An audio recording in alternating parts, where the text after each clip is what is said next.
3 យុទ្ធសាស្ត្រការពារដោយព្រៃឫស្សីអ្វីដែលគួរឲ្យចាប់អារម្មណ៍ខ្លាំងអំពីចំណុចនេះគឺទំហំដ៏ធំធេងនៃព្រៃឫស្សីដែលមានកម្ពស់ចាប់ពី150ទៅ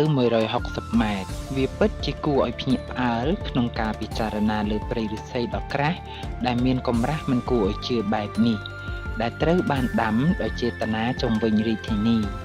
នេះបានបង្កើតជារបងធម្មជាតិដែលមានបន្លា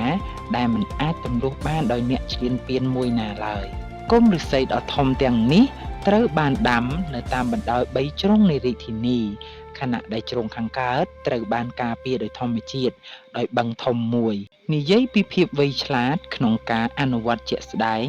ការរួមបញ្ចូលគ្នានៃផ្លូវទឹកដ៏ជ្រៅជាមួយនឹងរបាំងដ៏ធំបានបង្កើតបន្ទាយដ៏មានប្រសិទ្ធភាពខ្ពស់ដោយកម្លាំងដ៏សាមញ្ញវាត្រូវបានគេចាត់ទុកថាមិនអាចនឹងទម្លុះបានទេតែទោះបីជាយ៉ាងណាក៏ដោយប្រវត្តិសាស្ត្រនិងរឿងព្រេងបានប្រាប់យើងថាវាត្រូវបានបរាជ័យនៅទីបំផុតដោយសារតែកលល្បិច